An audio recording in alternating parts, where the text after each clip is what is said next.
Hey family, I hope your 4th of July went well. In this video, it's pretty long, so prepare yourself, but I think you'll love it because it is Dr. Claud Anderson again, telling us all about, just like Malcolm X, right? Warning us, a strict warning that nobody heeds, nobody does anything. You go to the black church, he tells you all about it. 35 years ago, nothing gets done. So here he is again, getting older, on the Breakfast Club. Everybody's heard of them. And the thing that gets me about black people that so-called make it in this country, somehow they know not to reach down and do nothing.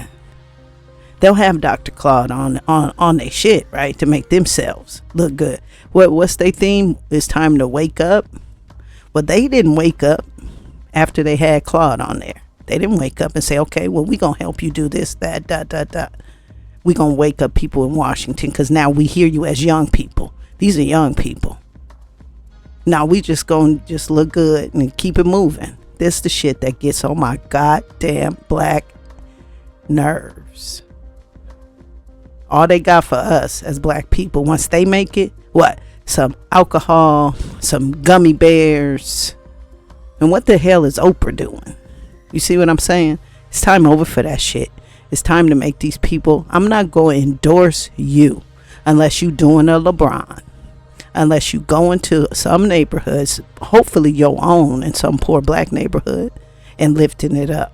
Not just looking good so we can follow you, wear your clothes, talk like you. That's bullshit. Okay? It's bullshit. It's been bullshit for about 35 years now. Let's talk about Dr. Dre. Let's talk about Michael Jordan. What are these Negroes doing? It's time to wake these Negroes up and tell them it's time for you to do a LeBron. And here we go. I'm just going to stop this music. It's time to start. And it's time to stop with the bullshit. Don't raise these black people up. Don't raise up the Barak Obamas of the world if they're not going to reach down and do something significant. Not just be, oh, hi. That don't help me. That don't help us stop getting shot. It's time to wake these people up. From Washington all the way down to little silly shit like this. Dr. Claud. In the morning. The Breakfast Club. Morning, everybody. It's DJ NV, Angela Yee, Charlamagne the Guy. We are the Breakfast Club. We got a special guest in the building. Yes, indeed. Dr. Claud Anderson. Welcome, sir. Well, thank you all for inviting me. I'm glad to be here. Looks like I'm in good company. Yes, yeah, you are. good morning. You know, you've been a very requested guest. Oh, really? Oh, yeah. People are always like, you got to have Dr. Claud Anderson on. You got to have Dr. Claud Anderson on for years. Yes. People been saying that. Well, you know why? I've been paying them well to ask you that. Is that what Powernomics is? No, Powernomics is specifically dedicated It's some real to, shit, okay? We're trying to inform black folk and trying to elevate them to a higher level of competitiveness in the society and overcome the primary legacies of slavery and centuries of Jim Crow semi-slavery in the South. We're in a very dangerous situation in this country as black folk, and this next year going to be our last chance to get out of it. I thought you about to say it's going to be our last year period. I wouldn't doubt that either. That's pretty close. You're in a very dangerous situation. After all my years in politics and national politics and international politics, that's why I left government, saying that somebody had to get out here and start raising cane on behalf of black folk. What did you do in government? Huh? What did you do in government? Oh, I was Assistant Secretary of the United States Department of Commerce, the first black. I was also a chairman for economic development for governors. Also, I was only black to be appointed to be over the government's property disposal program, which means my signature alone, I can give away all kind of federal property to anybody. And also I was educator for over the entire state of Florida education system for about 8 years. And so I've been around the bond for a long time, but I finally dawned on me that somebody got to get out here and start raising cane on behalf of black folk. Now, how do we catch up? You know, we're so far behind. How do we catch up to make sure that we can play in the same game or even on the same field? Well, the first thing I have to do is go back and correct what we've never done. In all my years in national politics and international politics, for most of the people you all are very, very familiar with in name, they never addressed the primary problems of black folk. Our primary problem was not social integration or civil rights. The problem is you never corrected the legacies and burdens of slavery. See, the whole point of slavery was to do what? They never asked that. It was to socially engineer black folk into the lowest level of a real-life monopoly game. And what means that they maldistributed almost 100% of all this nation's land, resources, rights, privileges, businesses, and controls of all levels of governments into the hands of the dominant white society. Black folk haven't got a snowball's chance of ever being a competitive people. You might struggle if it lasts another 2 or 3 years, but it's going to wipe you out pretty soon. You came out of slavery in 1860 having 1/2 of 1% of this nation's wealth. Here you are 150 years later, guess what? You still own 1/2 of 1% of the wealth. And in a nation, in a race-based society, it is what you own and control that determines your equal opportunities and your rights and privileges. It's had nothing darn thing to do with civil rights. That's a waste of time. It doesn't have anything to do with the voting, but that's an intellectual masturbation process. They ain't gonna do any good. What you need is own and control wealth and power. They said intellectual masturbation. I heard you say that earlier on something I was watching. You said they get off, but it does nothing for them. You got it down pat, bro. That's like you starving to death. Somebody give you a steak, you rub it outside your stomach. They ain't gonna do you any good. They doing the damn thing for you. I said, no, quit playing with black folk. So when I left the president, I ran a campaign, I guess. Well, let me go back. I guess I've been very privileged in all my years. Now I'm 85 now, so I reached the peak. I don't have to get along with anybody damn body anymore. Man, that's a beautiful feeling. Yes, sir. That's one of the enrichments of age. But I decided after all the years of playing politics, I guess I was privileged in the sense of being the only black in the nation that ever was a campaign manager, not in a campaign manager, but a campaign manager for governors, for presidents, for attorney generals, for state legislators, and congressmen. No other blacks had that. I felt for that reason, I had an obligation to get out here and do something for black folk. And so I don't play any games with black folk. Most of the friends I know that you all probably have on your shows, they're just trying to get some self-indictment elevation. I don't need it. Now, what did you think about Kamala Harris and Cory Booker? I know you said voting is an illusion. They're probably nice people. They ain't gonna do anything for black folk. You say I have yet to this day ever heard or seen not one president, not one candidate for a public office ever get up and say, here's what I'm gonna do for black folk. That violates the entire premise of politics. Politics is a process that decides who's gonna get what benefits out of life. It's based on a very simple premise of quid pro quo. Politics, as you know it now, never existed until about the 1500s. And it says we will determine who gets what blessings and who suffers. And so consequently, nobody's ever stood up and say, here's what black folk are gonna get. You're talking about the candidates. The first thing these black folks should be asked. All right, so I'm 100% on that boat that he's getting ready to get on. Okay, intellectual masturbation. I've been talking about that that's all Barak Obama is. There's a good feeling, and that's all you get.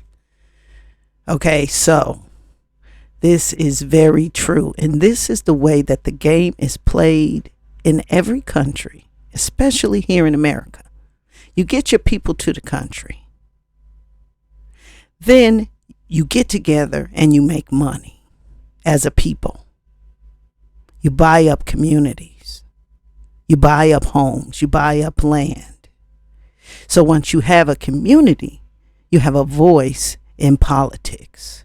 Then you promote somebody of your own in politics.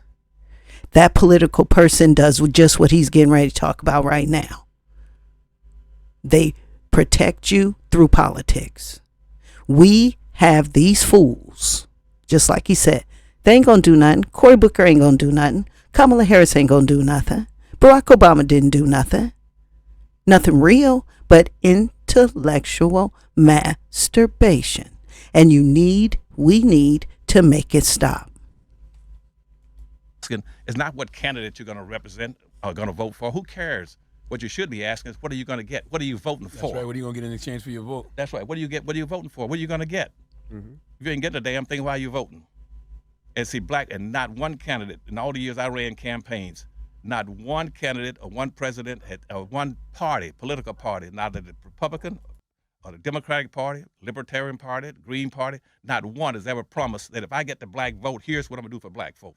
It's the first year it's ever happened, and I think the only reason it's happened is because of all the hell that's being raised on social media. And, like a lot of times when these presidential candidates come up here, we ask them specifically, what is your black agenda? See, you're right. And what did she say to you? Well, I mean, they all have little things here and there. The only person I've seen have a real live black agenda is Mayor Pete. He has the Douglas plan, which is based off Frederick Douglass. Okay, right. And see, but most of them, what they're going to do is give you that old game that they used during during the formation of this country in 1789. And they met up in Philadelphia and says, we're gonna build this nation, and we're gonna create a document that make us the cradle of democracy. It's gonna be a constitution. And they said, and we're gonna make this a land of opportunity and freedom for everybody. Yeah, right. Okay, so they met in Philadelphia for a whole week. You know what they did for a whole week? They closed the doors and put the guards on the windows in Philadelphia, and said, "Now we gotta write this constitution, but we got a problem now. If we're gonna offer this as a land of opportunity for everybody, isn't it inconsistent and hypocritical for us to be getting ready to enslave all these damn black folk we're bringing into the country? They said, how are we gonna get past that? They said, well, what we'll do, we'll run a game on them. They've been running that same game ever since.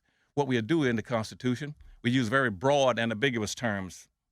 And certain terms, certain of those broad ambiguous terms would apply to whites, and certain apply to black folk. So in the United States Constitution said, we the people, all the people. All God got a God-given right to life, liberty, and pursuit of happiness. Initially, it wasn't even happiness; it was really a property, because black folk are going to be property, and so that's what it was structured on. And they said, well, "What about black folk?" When they read the Constitution, they said, "What we'll do? Let's use other words. Let's use code words like those who are indebted, those who are in bondage, those who are property, those are 3/5 of a human being, those who are equal to a field animal." And our people never figured that out. So you got all our civil rights leaders running around for years and running for public office like you're talking about we got rights. You don't have any rights in the Constitution. There's no rights for blacks in the Constitution.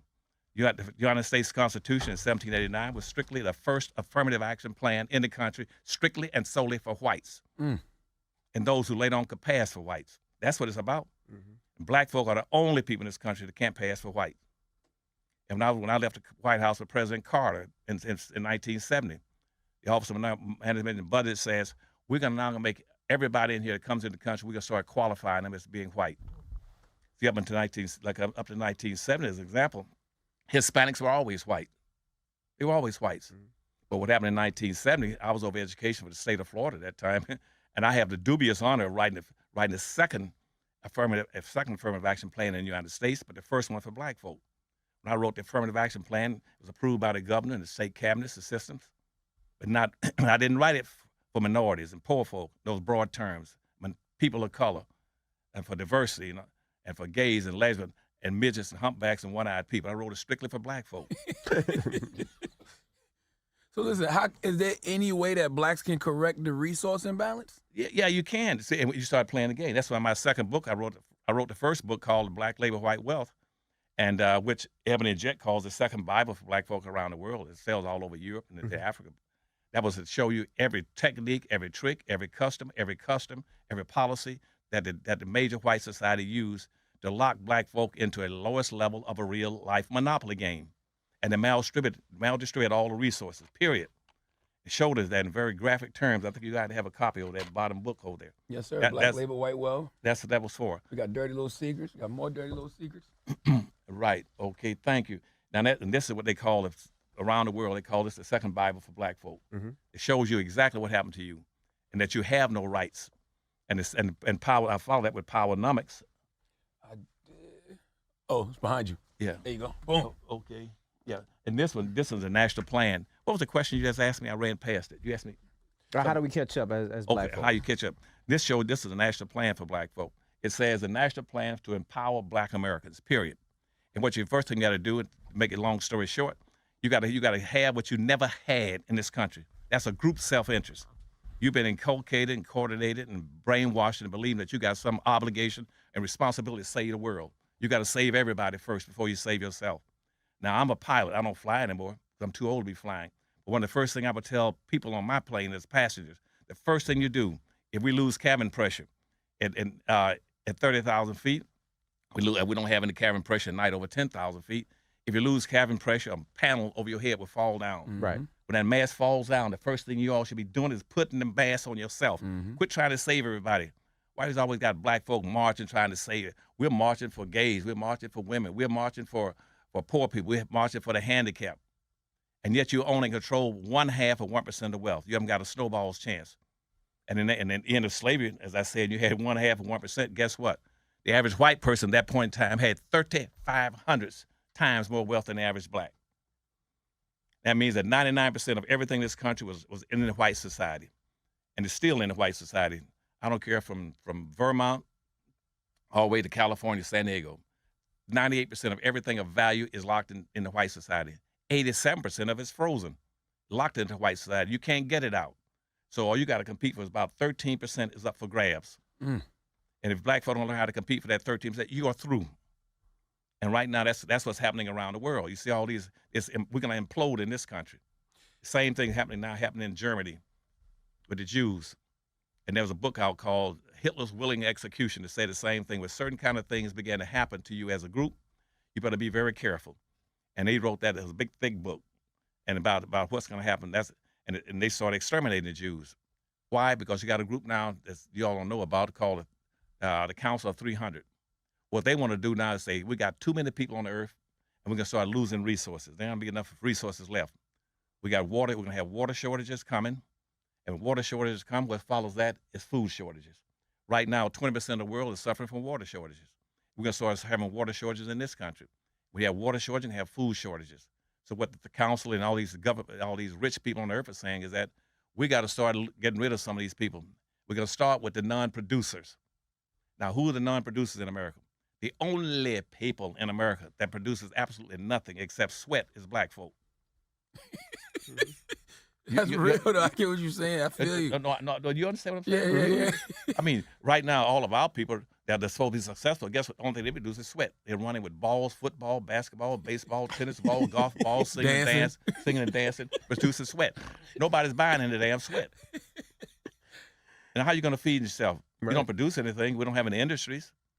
And we had a chance to get industries in 1700s when the Industrial Revolution went through Europe. Black folk were slaves.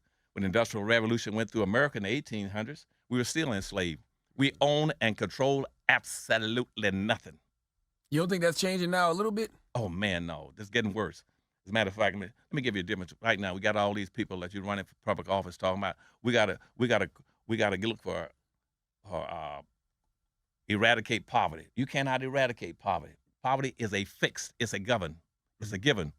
You cannot eradicate poverty. Why? Because just like you can't eradicate, you got an up, you got a down, you got an in, you got an out. That is a fix. You cannot change it.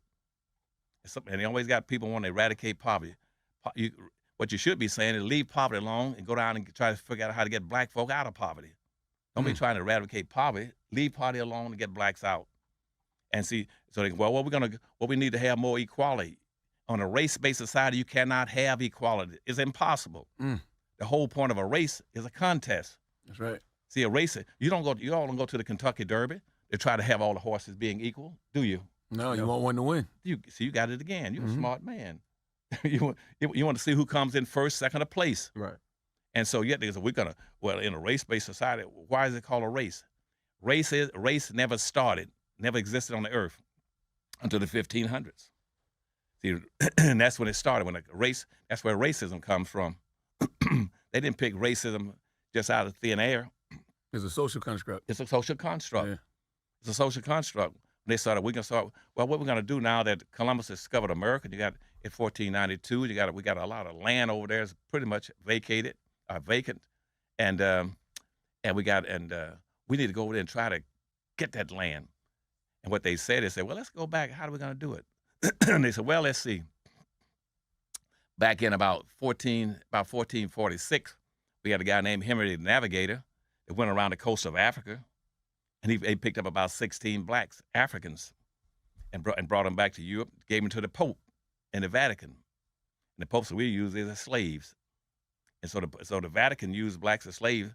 That was one of the first ones, from about 1446 up to about 1488. Then Pope Innocent came out and said, well, having these people as slaves, that's a good thing. And so why is that important now? Because you see, the Fox Channel be telling you all, while blacks complain about being slaves, we've always had slaves. No, you have not. You may have had slaves, but not based on skin color. And Pope Innocent came out and says, in the future, don't enslave anybody based on the traditional manner. You can only enslave people for being either a prisoner of war or for personal indebtedness or religious persecution. He said, let's skip that now and slave them based on skin color. That was her start. That's her trigger in 1488. So when Columbus discovered America in 1492, he had all this land over here. In that particular time. Yeah, water for you if you need. Excuse me, thank you. Yes, sir. At that particular time, Europe was being decimated. Mhm. Europe was under major problems. The entire European continent was being decimated with crime, famine, and diseases. They didn't know what to do in the late 1400s and early 1500s. And all of a sudden they said, since Pope Innocent says that we got some people we can use now as slaves, and we got Take your time, brother. We here. We got time. I know y'all gonna put me out of here in a few Nah, minutes. nah, you good, man. you We got good. time. They've been waiting on you for years. You tell me a tale. No, I'm not. People been asking for you for years. We got time. Okay, I don't want to take up all your time. No, okay? you good. Ain't no white man coming in here with a sign saying, "Oh, get him up out of here. He talking all this shit."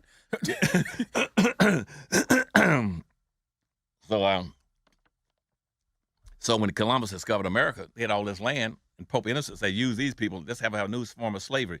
No longer based on religion, personal indebtedness, or prisoner of war. Let's use them skin color. And so by the 1500s, we can use that and save America. So a race started. A race is a contest. Mhm.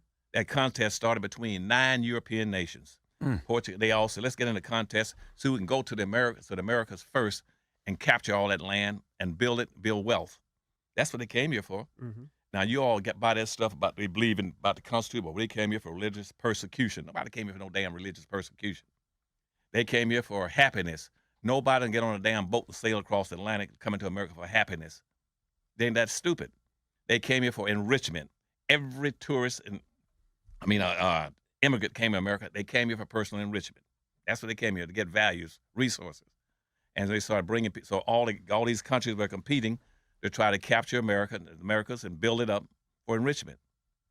And that's what happened when they got to America, and later on, let me jump up. Now they said, well, we got all this land now, and we got these people. Let's draw the Constitution. That's what. So I told you a few minutes ago, they met in Philadelphia. Says, let's take all this land. We're going to create a document called the Constitution. That was in 1789. We're going to ratify this, and we ratify it. It's going to be a social construct that the bro here just mentioned to you. The construct is that, how are we going to do that? They said, well, at the top, let's all the Europeans that got money want to invest in the United States. They got rich people. Then that'll be the top scale. They can come here and get all the land. That's Benjamin Franklin, George Washington, all those guys, and Thomas Jefferson. They were wealthy people. They said underneath that, that's the top level. Underneath that, we'll set up a management class to bring in poor whites. They'd be the management class. And at the bottom, we're going to bring in these blacks. They have to be managed and classify them as property, as non-citizens. That way they'll never get anything. We got them locked in box. That's in the Constitution. And that's how they got you. And the first thing they did the next year in 1991, they passed the first immigration laws, says, let's bring in all these poor people. This is a nation, an immigrant nation. It's basically for whites only. And black folk, you are not citizens. You have no entitlements, no rights, and no privileges, and nothing. Everything we put into the hands of the dumb to white society. Why is it expected for black wealth to drop in the future? Oh, for a certain reason, because increasingly, they know that you don't own anything. Wealth creates wealth. Mm-hmm. Wealth creates wealth. And when they talk about slavery, what blacks don't have any wealth was because they took, whites captures your wealth. Labor is wealth. Labor, you can't have wealth without labor. That's the point I'm gonna bring to you. It's impossible to have wealth without labor.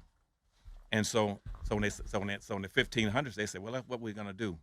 We're gonna all in this race now. We're gonna compete between the French, the Germans, the British, the Spain. We're gonna go to America. We're gonna compete to get the resources. And so they said, let's take this. So we're gonna come up with a new thing called capitalism. Capitalism came out of the land and the Pope Innocent's thing about slavery. They said, when you go to America, here's what you're gonna do: practice capitalism. That means owning the land, the tools, the resources, and using someone else's labor to enrich yourselves. You understand what I'm saying? Mm-hmm. And since black folk couldn't enrich themselves, everybody else came to the country, enriched themselves off of black folk.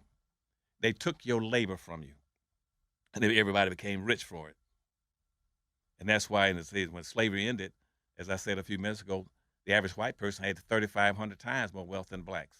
So how do we catch up now? How do we make sure that we can at least catch up on the financial freedom as much as possible? You asked a good question. You should be running for office instead of Booker and Harris. They all light skinned. They can do it. Yeah, you They can fit in. you all are funny, and you're right on target. No, you do it. You start in the books, as I said in my books. First thing you develop two things they took from you in slavery. Took two things from you that are key to getting to the points you are on how you're going to solve it. One, they stripped you of your wealth. Your labor was your wealth.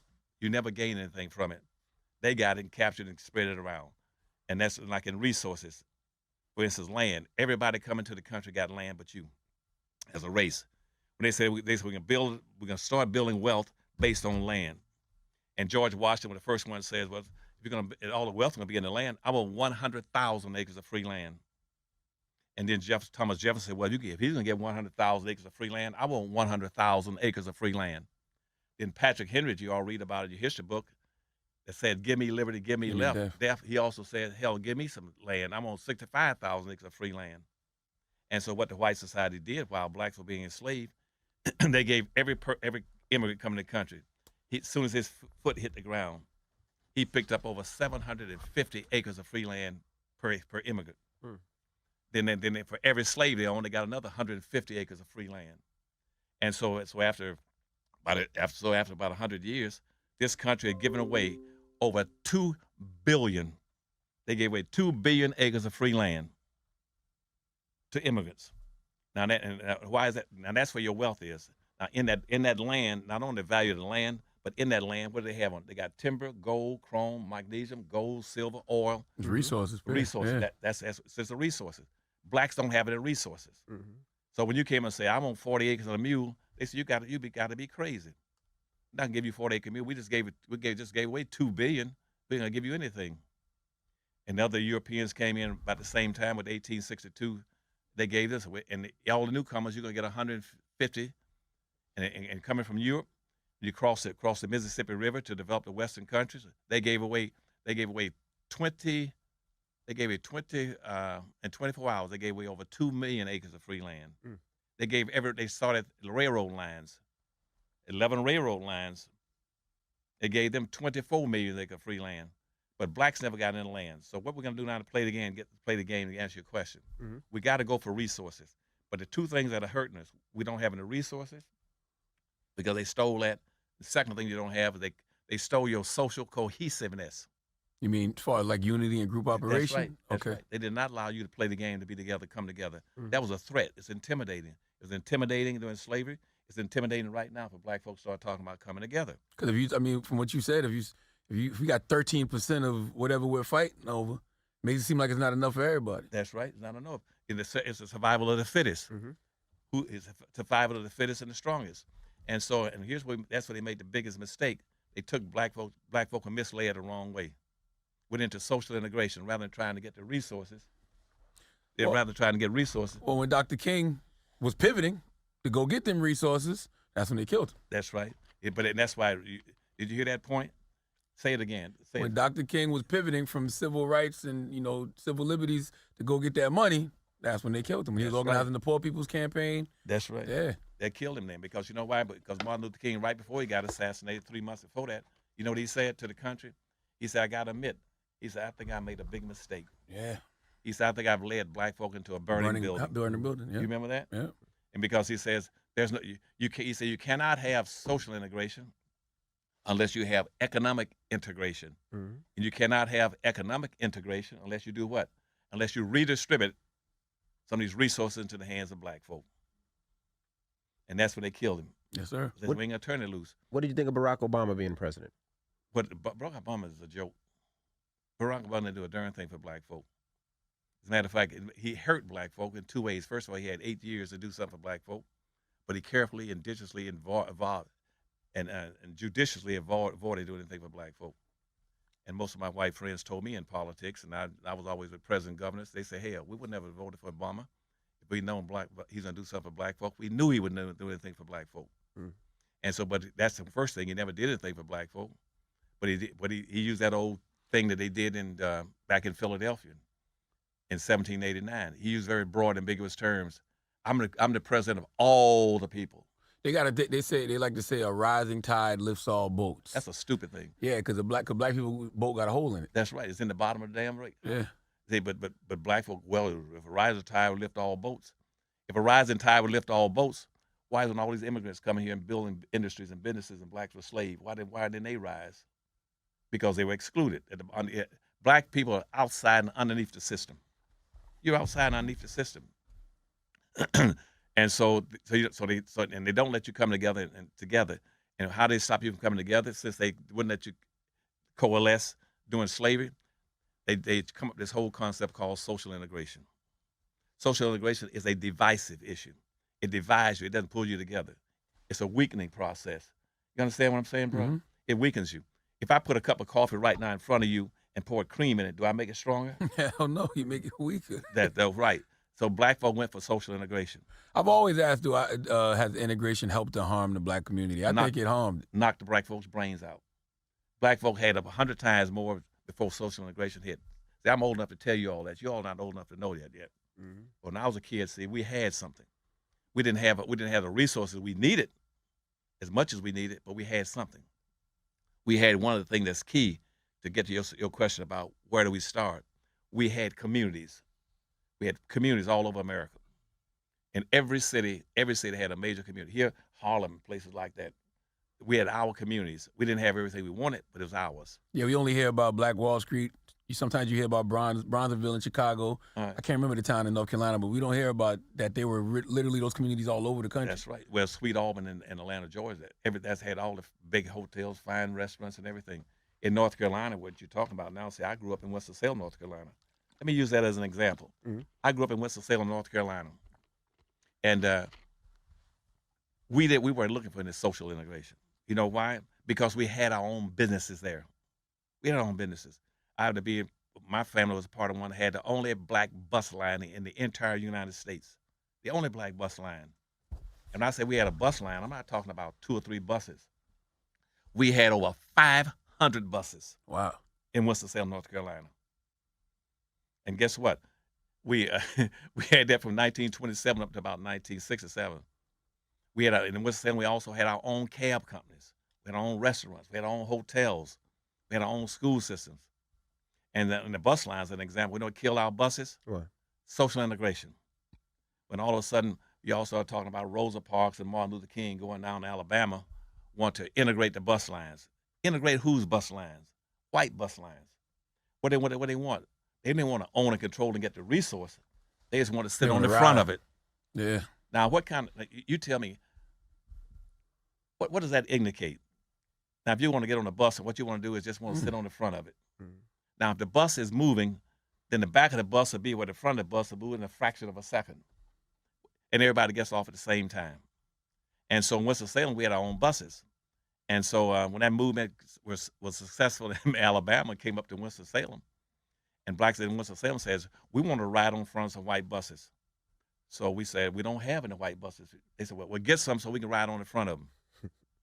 I feel like a complete asshole because I never thought about that. Like that whole time they did the boycott, they should have been trying to establish their own bus company as opposed to wanting to ride. I never thought about that. Y'all boy. All right, kids. He's a youngster. And right, you know? Ooh. Yeah. Because the plan wasn't to make us... I mean, how are you going to make somebody that hates you love you just by sitting on the bus with them?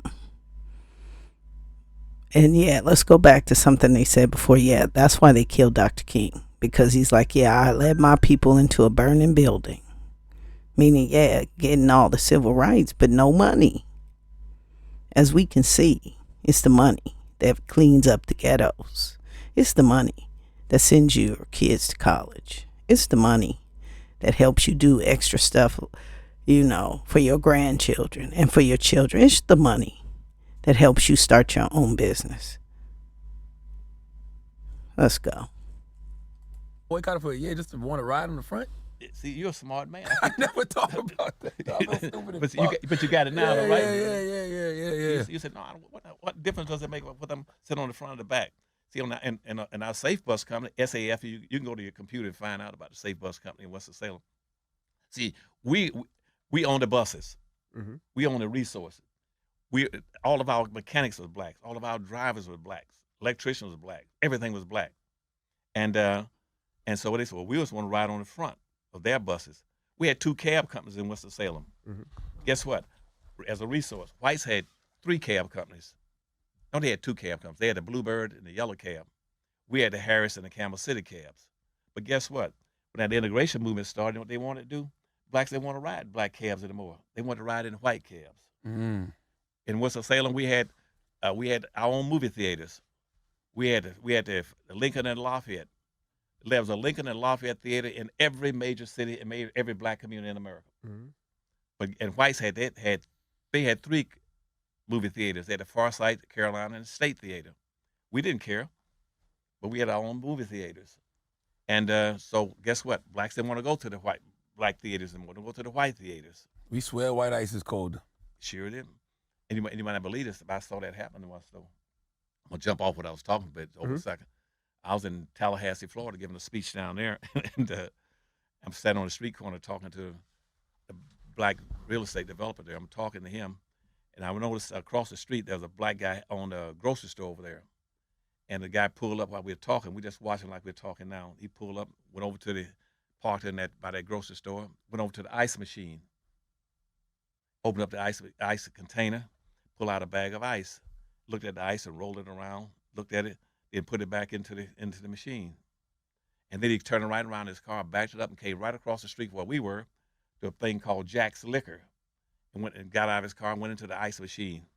Same company, same ice, owned by the same company. The ice machines owned by the same company. He went in there, looked at it, and rolled it around, took it, went in and bought it. And I said, I haven't seen that before. I said, now when he comes, I'm going to ask him. I said, come here, sir. Let me ask you a question. I said, why is that you would not buy the ice from the ice machine over there with the black grocery store, but you came over here to Jack's Liquor and bought the ice? I said, why did you buy it over here? He said, oh, I didn't want to buy Mr. Williams' ice over there. He said, I don't like his ice. It's too lumpy. White ice is smoother. So I said, damn. Lord have mercy. I said, I knew white ice was going to be colder, but now I found it smoother. Lord have mercy. Let me ask you a question. When all of that was going on in Montgomery, when they was boycotting the buses, and y'all own 500 buses, did you ever say, hey, let's go go down there and set up shop, or send them some buses? No. Our bus company was owned by, we had about a partnership of about three or four black families. Okay. And they were just struggling, just trying. And now they were not that sophisticated to try to interfere. Mm-hmm. And because blacks in those days were independent, we stayed in our own independent section. But our bus lines were very effective. We were proud of them, proud to ride in black cabs. But black folk just never learned the importance of owning and controlling. So going back to your question again, I keep deviating. So I apologize to you. That's all good. We'll put it all together. Yeah, we'll put it all together. Okay. Is that you gotta own it. First, you got to go after resources, but you got to come together first, and you got to develop a sense of cohesiveness. And your sense of cohesiveness should be based around your strongest identification, cosmetic appearance, which is your skin color. Your greatest commonality is not what schools you went to, what neighborhood you lived in, who your parents were, how much money you have. That's not your greatest commonality. Your greatest commonality is your skin color. So you should be saying, we got to come together as a team. Why? Because Dr. Anderson told us that racism is a team sport. You either play as a team or you lose by default. If you got enough sense to go out and play as a team on a basketball court or a football court, why don't you play as a team as a race? So we have to start playing as a team. Now, once you start learning to play as a team, what's the next thing you must get? Next thing you must get is establish some turf. You must say, I must have a turf to operate on. Land, real estate. Land, that's right. And since they would not give you the 40 acres, you have no turf. You had a community, they stripped that. And that's why in the 1950s, when you start talking about social integration, they came up with a concept called black removal. They used the 1956 Highway Act to drive an expressway through every black community in America and destroyed it. You want to find the old black communities in America? Go find the expressway. It went right through it. And so that ran black folk. And so why? Because white folk could then get in that on the expressway and get to a new thing they built called suburbs. We never had suburbs before. But the suburbs came out of the fact that whites wanted to get away from blacks and blacks wanted to socially integrate. And so the whites, we abandoned these black folk and moved to the suburbs and take all of the what with us? Resources. Mhm. We'll take all the industries, the factories, the automobile dealerships, the banks, the culture, the money, the wealth, the power, and relocate it in the suburbs. And we'll strip these urban areas. So these black folk, they come in, they can't run an urban city. You can't run Detroit, Chicago, St. Louis, Philadelphia. You can't run it because you won't be in the resources available to you. And so when the white folks say, you all weren't smart enough to run a city, y'all just let the city run down. No, they ran it down for you. They used a policy called burnt fields, scorched earth policy. Saying we leave here, we're taking everything out. And the only resources that they'll have is the drugs that we put here. That's right. The guns that we put here. That's right. Yeah, so they'll have to resort to crime and violence to survive. You're a smart man again. Mm-hmm. You know why? See what most of our civil rights leaders don't understand, our elected officials don't understand. There's only 3 things that a black person can do to earn a living. Only 3 things. You need to have a business up here, a job. That's the top. If you don't have that, you go down to the second level. Second level, you go on some kind of social services, food stamps, welfare, public housing. If you don't have that, then you must go to the last level, which is commit crime. And so a black person must have a combination, sophistication, or elaboration of 3 things: welfare, jobs, business, or going down to crime. And when they did that, they divide that up. White crime would be called civil crime. Black crime would be called blue collar crime. Blue collar crime, you go to jail. White collar crime, you go into the criminal courts. Mm-hmm. What do you think about the conversation that they're having about reparations now? Well, I've spent about 60 years. That's what books for. Most of that dialogue is being generated by my books. Mm-hmm. But unfortunately, most of the people now that are trying to latch on to the reparation movement don't know what the hell they're talking about. Mm-hmm. They're Johnny come lately are claim jumpers. They want to jump in on the movement just to get their name in the paper. They don't have a plan about what they're going to do for reparations. But black folk entitled reparations. You had a chance to get some of it. Let me go back in history again. See, I told you in the first, you got 2. Most people don't know this, but you got 2 constitutions. Mm-hmm. You got the first constitution was 1789. That's a 1 through 12 amendment. And those amendments gave whites everything they needed. That's why white folk didn't have they didn't have any big demands other than what was in the Constitution.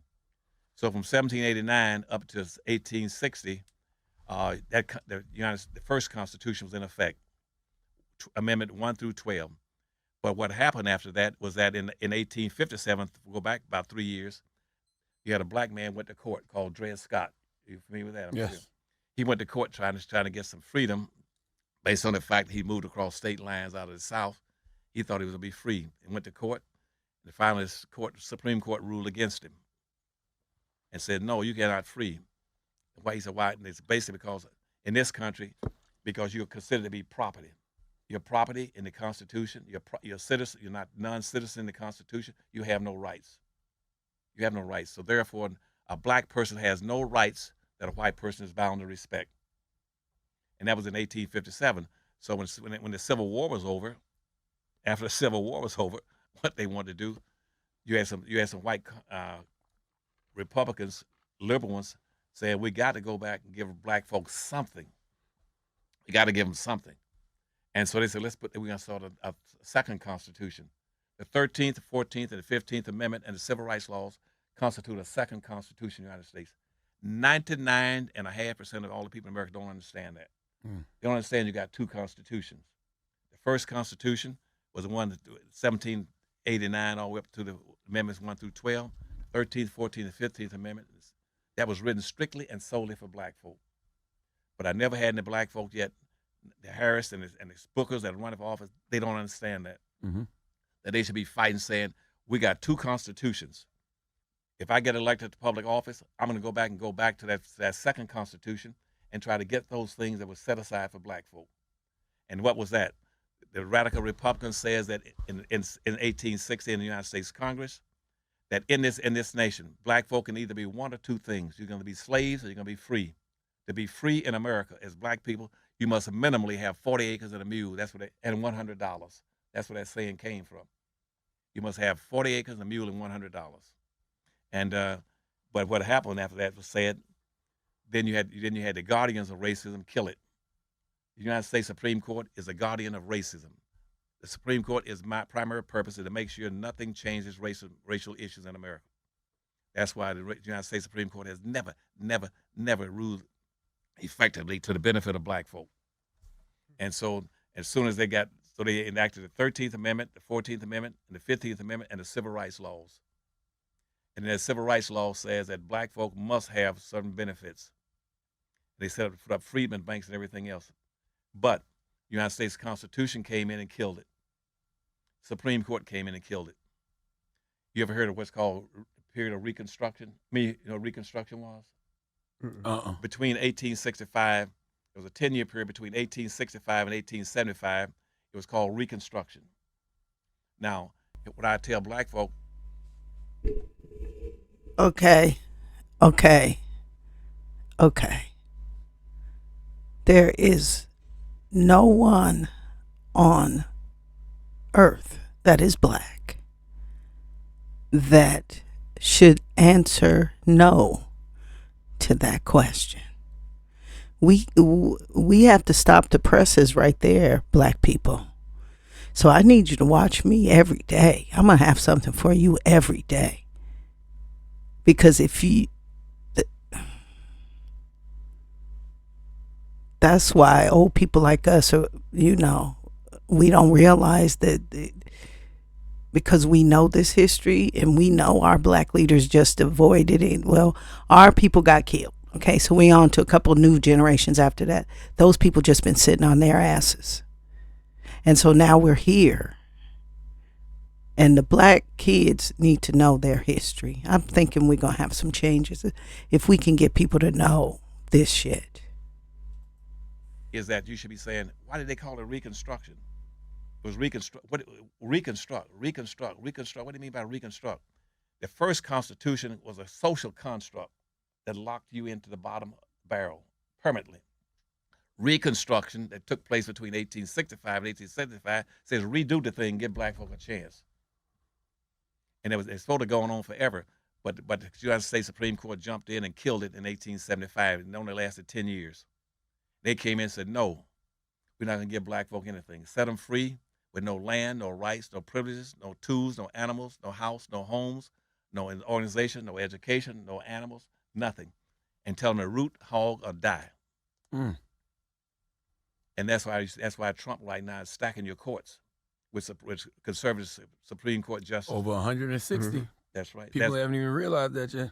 What? I'm sorry, say it again. The people haven't even realized that 160 lifetime federal judges he's appointed. That's right. Some of the most racist, bigoted bastards you ever gonna meet. Right. Well, that's right. See, what they don't understand in the Supreme Court, the first 57 Supreme Court justices were slave owners. Did you know that? No, sir. You got it now, brothers. First 57 were slave owners, and the other 6 or 7, about another 6 or 7, have been white racists. That's why right now you got a Supreme Court sitting there with 9 people on it. What they're telling you is that justice in America for black folk can only be seen through the eyes of whites. You can't see it otherwise. That's why you got 9 people on the Supreme Court. You got 9 people. You got 9 whites there. One pretending he's trying to be black. Clarence Thomas. But none of them take up any issues for black folk. Let's go to the lower level, the federal courts. I know I'm running past my time. Now you good? Man, go ahead, brother. Okay. You good? Okay. Let's go to the federal courts. Now, since Trump has been in office, he's put in about 40-some federal judges. Okay. No more than that. You know how many's got? That's 160. Okay, I don't know where I've been keeping track. Now, think about that.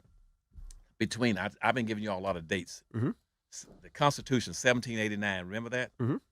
Up from 1789 all the way up to 1948. The United States, know how many federal judges they appointed during that period? 1,400 federal judges between 1789 and 1948. Why did I say 1948? That was the first time they appointed a black to a federal judgeship. All the federal judges were whites. Now, 1948. Now, between 1948 and up to about 1990, or 1980 is the later point, at that point, they put in about another 30. They put in 30 black judges. Now, when I'm in the White House with President Carter, and at that time, Strom Thurmond was over the Judiciary Committee for the Republican Party. Now that's a cracker. That's a cracker. I'm from South Carolina, so That's I know. right, Yes, South sir. Carolina. Don't get no worse than him. And that's why I was born in South Carolina. So he comes up to me, and I told you a few minutes ago, I was over the property disposal program. I had full authorization. I'm the only black in the history of the nation. I had full authorization to give away federal property as a black man. All it needed was my signature. I had 45 people on my staff down in Charleston, South Carolina. I could send them out whatever they want. Strom Thurmond came to me and said, Dr. Anderson, I need some things in South Carolina. I said, what do you want? He said, I need some couple of bulldozers. I need about 10 or 20 Quonset huts, some other things down there. And he said, can you help me? I said, sure, I can help you. I can take care of that. I said, but by the same token, I'm the only black up here. Since I'm the chairman for economic development, and I'm assistant secretary in commerce, and I'm over this program. You and I got to have a little quid pro quo. He said, what do you need? I said, I want some black federal judges. He said, what do you tell me what you got, and I get it for you. I said, I want at least three right now. I want them as black federal judges. I said, I want to put Al C. Hastings out of Broward County. I want him to be a federal judge. I said, I want Judge Joe Hatchett out of Jacksonville, Florida. I want him to be a federal judge. Another black guy out of San Diego. I want him to be a federal judge. And so Strom Thurmond said, you got it. Now, here's the irony there. Now, they appointed from 1948 up to that point in time, you've had about 30 black federal judges. How is it that Claud Anderson can get 3 federal judges? You got 46 million black folk, they couldn't get a damn thing. They're in politics, social, you see what I'm saying? Civil rights leaders. They're not black asking. elected officials, huh? They're not asking. See, that's my point. They don't demand a damn thing. Mm-hmm. And so, going back to your question, you're never getting anything until you started demanding. And the first thing you should be demanding is what they didn't do during the civil rights movement. They should have gone back in 1960s instead of talking about social integration. That money. Thank you. Economic empowerment. In economics. That's right. You should have said, hold it. And I told them at that time, they had a big march in Detroit, Michigan, down Woodward from Jefferson Avenue down to Wayne State University. And they're going to march down there. And Martin Luther King was leading that. And Malcolm X was there too that time. And I was opposed to it. I said, what are you trying to do? Well, we want to go out here and integrate the suburbs. I said, if we are 51% of the population in Detroit, why do you want to go out to the white suburbs? Let them go out there and stay out there. No, that's not right. We got to integrate it. And so they have a march. The first thing they talked to was Malcolm X. And they said, and the newspaper says, Malcolm, what do you think about this march down Woodward from Jefferson down to Wayne State University to integrate suburbs? And Malcolm says, what march? He said, that march down, they're coming down. He said, that's not a march. So the newspaper said, what is it? He said, that's a damn parade. He said, like any parade, you got a bunch of clowns out front leading it. Mm-hmm. He says, no. And said, don't integrate these communities. Leave black folk intact. That's why no Arabs, no Asians, no Hispanics, nobody's coming to America trying to socially integrate with black folk. That's always been the NOI way, though. Nation of Islam always was like, let's build our own. Do for self. Yeah. But see, black folk, I just got to be with somebody else. And see, and the conclusion of this is that I got to get your point. I got to go back to this. That's all right. I keep leaving it. First, you build these communities. Mm-hmm. Right now, we do not have not one single black community in America. Mm-hmm. Not one. It's impossible for you to play as a community. Means you got a team. People got mutual understandings, interests, and direction and plans. You have not one black community in America. All you got are black neighborhoods. A neighborhood is where you eat and sleep. A hotel is a neighborhood. A neighborhood is like having a bucket with holes in it. You pour in water in it runs out. It has no effect. And in some of these neighborhoods, it's gotten so bad now, they're not even neighborhoods anymore. The crime has gotten so high, they ran a neighbor out. All you got left is a hood. That's right. That's why they call it the hood. Nothing left in there. They don't have any communities. They have a community, you must have 3 elements to make a community, qualify as a community. You must have a wholly independent economic structure that can produce jobs, services, goods, products, and resources for your own people. 2, the second thing you must have in there, you must have a code of conduct, saying this is how we're going to behave. Here's how we're going to love and support each other. Here's how I'm going to get along. Here's why when I go to the Breakfast Club, I'm going to love and respect those blacks on there. appreciate them, care about them, protect them. And lastly, you must have politicians elected to office who will represent you first and foremost. You don't put black folk in public office that will look out for everybody else before they look out for you. If you don't have those three things, you don't have a community. All you got are neighborhoods. And that's what we got in this country, with no neighborhoods. And once you get that neighborhood, then you go to Anderson's 5-story building. And this is how you get your wealth and power, to go back to my friend's name. What's the word? Charlemagne. Charlemagne. Yes, Go back sir. to Charlemagne's initial question. Now, you got to go back in that community and do what I told you in my books. You must build a 5-story building. Once you get a community, that's your platform. That's your baseline. It's because you got turf and territory. It's like building a house. Now you got something to situate it on. You can't build a house with nothing. It has to be structured on something. And once you got that foundation, that community, now the first thing you work on is economics. You started practicing group economics in a vertical order. Practicing group economics, making your money bounce in your own community 8 to 12 times before it leaves. Spend your money with your own people first. Buy from your own people first. So you get an economy going in your community. We're buying your own people's products, service, and goods, like you do in Chinatown, any other town, Mexican town. And once you get that economy going, then you get the profits coming, the resources, the money coming in from your economy. Then you go to the second floor. The second floor is politics. Our people got that backwards. They want to get into politics before they get an economy. Backwards as hell. You won't make it. And the politics is the second floor. I learned that before I ran campaigns when I was in office with 2 presidents, okay? It won't work. You get politics at the second floor. And don't worry about voting. Voting is immaterial. Voting is a game. It's a form of entertainment. So when you get to the second floor, you take the money that you get from the first floor and you buy the second floor. You buy every politician. You buy every politician with the money you made on the first floor. So should we vote at all? I'll tell you that in 1 second. Okay. If you got enough money, if you haven't got enough money to buy them, then you rent or lease them, okay? So you can get what you want. Make them do what you want to do. And then you make those politicians then go to the third floor. The third floor is your your court system, your police system. And make those politicians on the second floor control the politicians who quit shooting black kids on the street and mistreating and beating black folk. You control the court system so they won't be getting 40 years in jail from marijuana and all that kind of stuff. You got it. So your second floor controls your third floor, your court system. You control your judges and stuff, just like I'm talking about with Trump and all that. Then the fourth floor, what you get into is media. You take your money off the first floor and you buy media. You got about 12,000 radio stations in the United States. Out of that 12,000, black folks should own a major portion, at least 15% of them.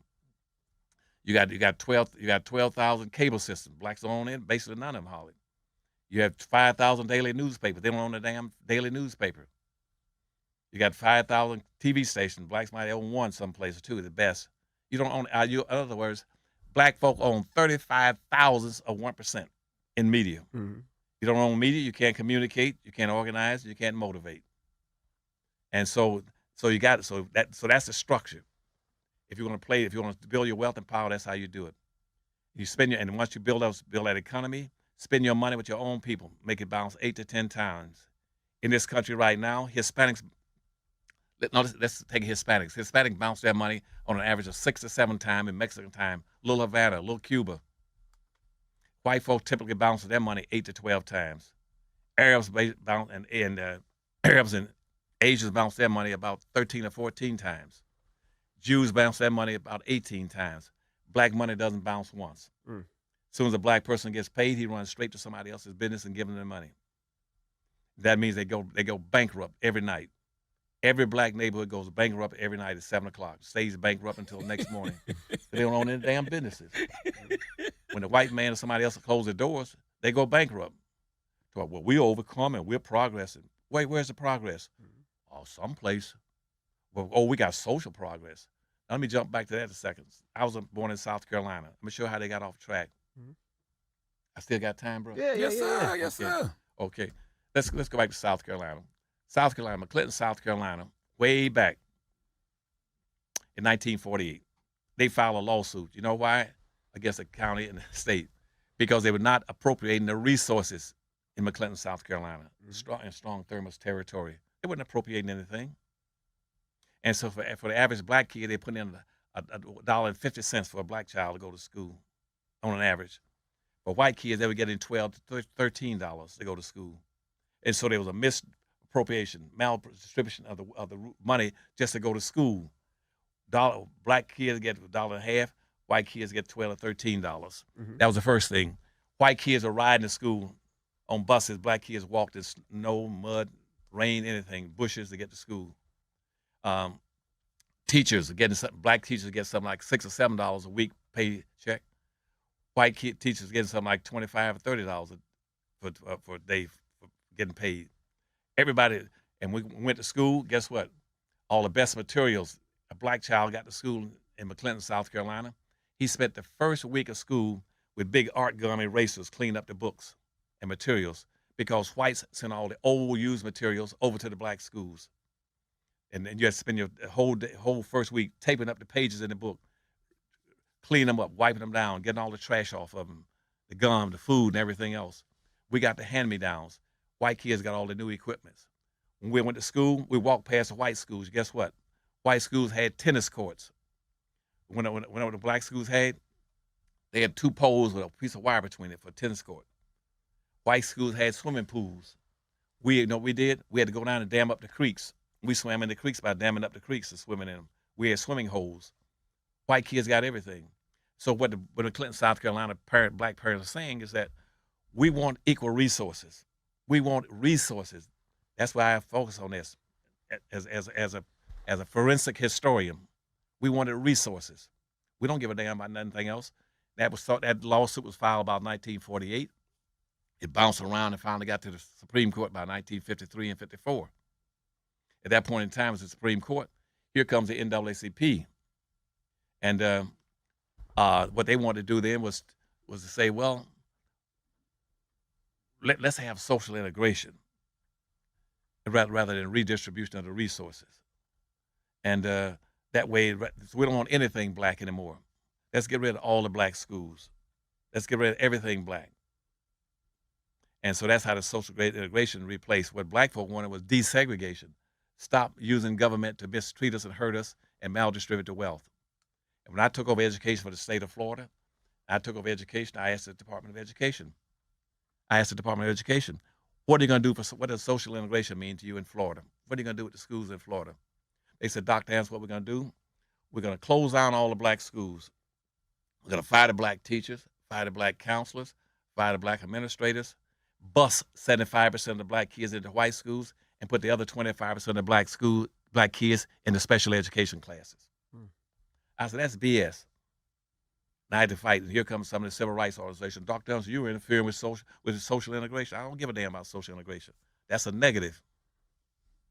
But anyway, I just want to get that point in. What was the fifth floor? I think I might have missed that one. Oh, I missed it. You said economics, politics, politicians, media. Education on top. Education. And, all right. And again, the fifth floor was education. And here again, based on my collective experiences, I got 6 college degrees and been in all levels of government, from the highest to the lowest, international politics, head of trade missions in third world countries. I said, black folks should understand education is the last thing. Education is a tool, just like a hammer and a saw. But you got to have an economy to be able to use it. That's why these black kids go get a damn degree. They can't get a job in the black community.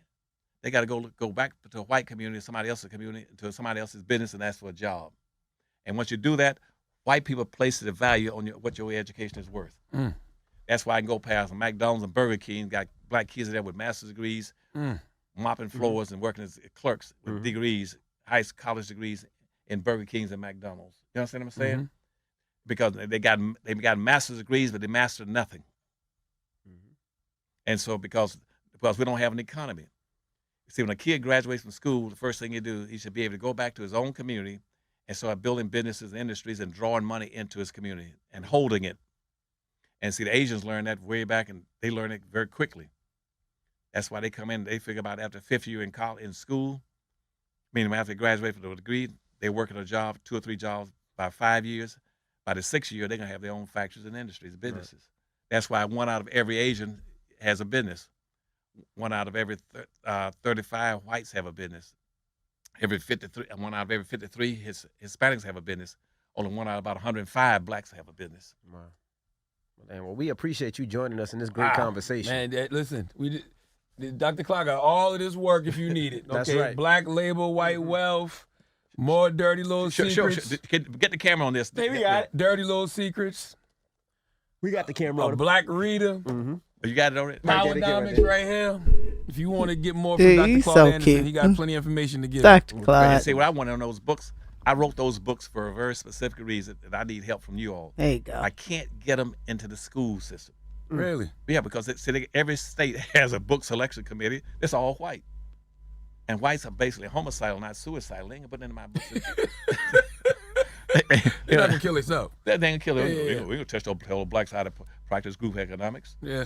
And so, even in the black college campus, you're going to, guess who? Barnes & Noble have all the bookstores on the black college campus is owned by whites. Book selection committee is all whites. I go down to Alabama, there's a Dr. Answer, we love you, but we only got one black book in the whole state of in that state of Alabama. The Bible. Yeah, there's one book, but only one copy of that. And all the damn universities can only get one in. And I said, but I want my books in all the charter schools, the public schools. They can't get them in there. How can they reach you if they want to make that happen?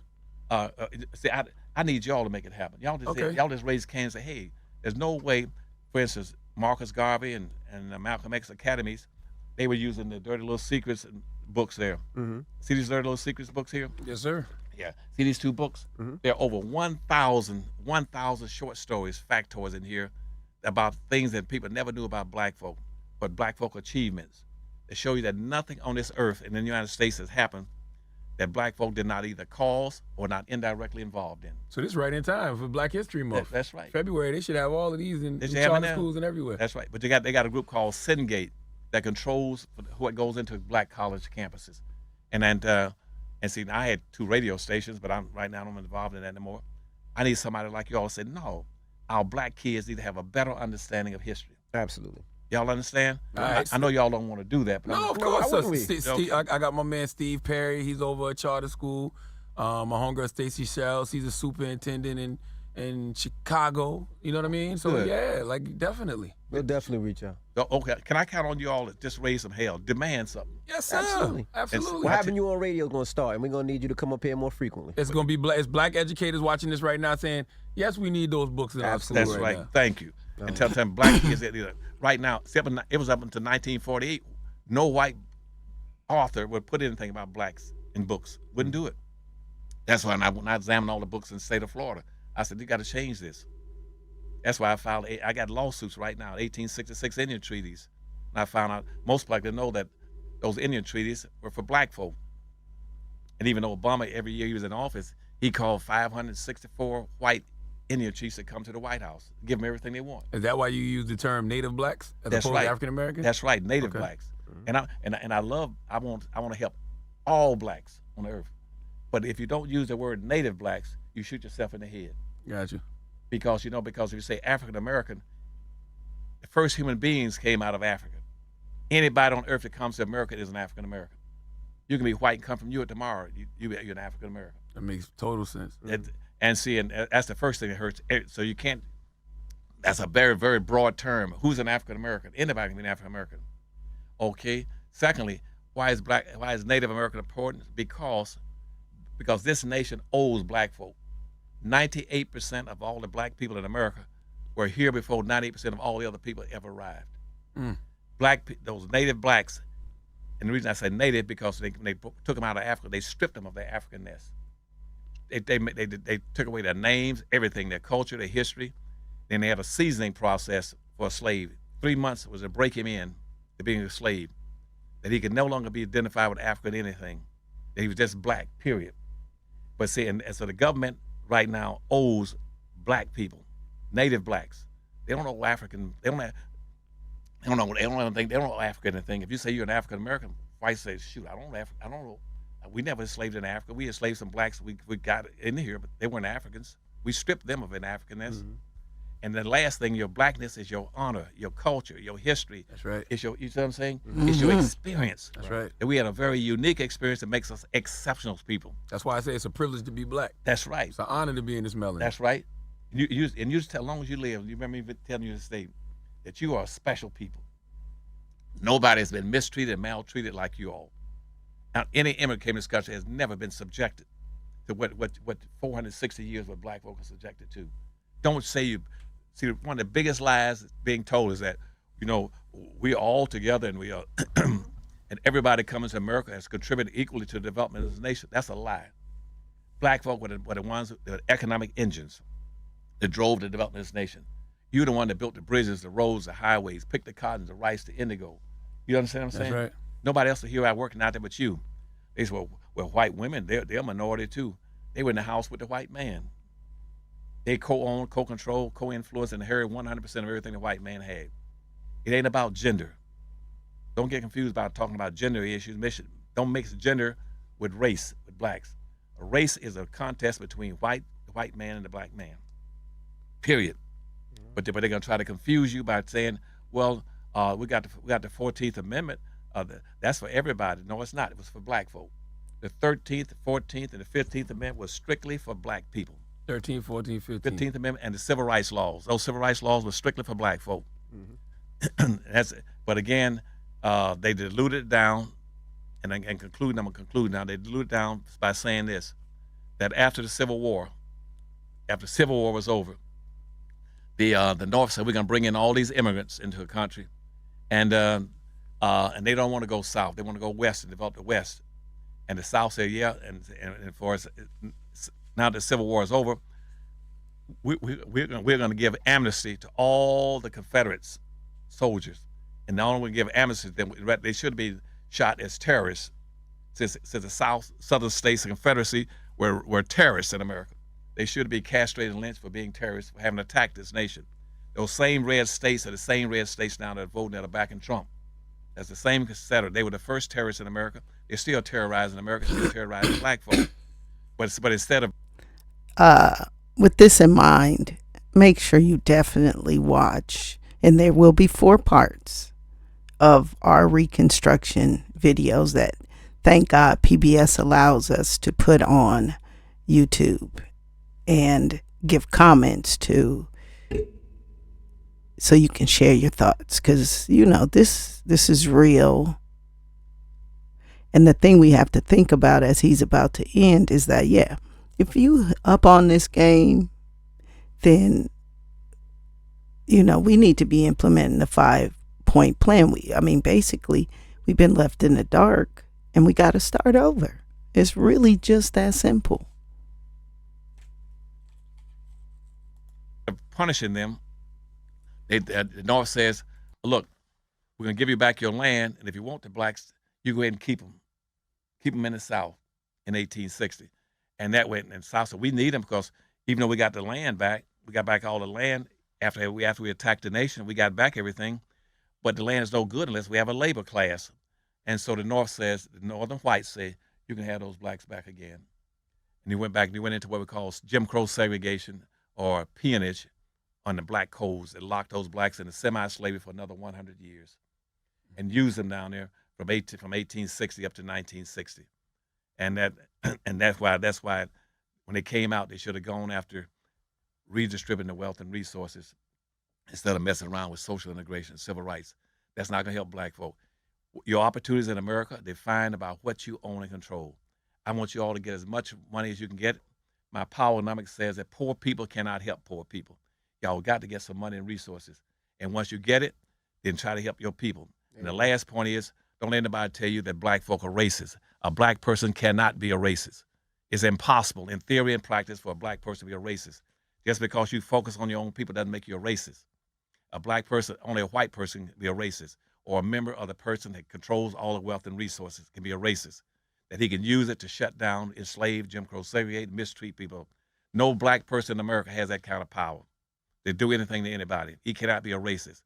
Only thing a black person can be is a reactor to white racism. That's right. All you can do is react. So white folks says, I saw you on that morning show with Breakfast Club, and shoot, all of them are racist.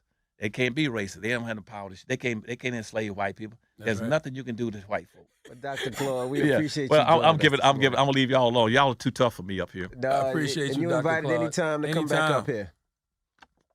Y'all call me when you want me, and I'll come. Yes, sir. Only thing about it is, I said I have to apologize. I've been in the hospital 3 times this year, and I had some problems just trying. My balance is off. I'm weak in the legs. That's why I can't negotiate too well. But I came up because I hold you all as being special. Well, we appreciate you so much. And what I like to do, if y'all don't mind, and I apologize if it's something that you wouldn't want to do, I want to publicize across this nation that the Breakfast Club, they're gonna push like hell to get these books into these schools and say, sir. We don't want just reading white books. Let's do it. Absolutely. Okay. Now, can I do that? And it's Yes, okay. sir. Okay. We gonna keep all of this in. They gonna see it themselves. We gonna put this out. I gotta spend more time talking about you guys. Dr. Claud, Dr. thank Claud, you. Yeah, thank y'all. It's the Breakfast And Club, believe me, boy. I love you all. We love you back.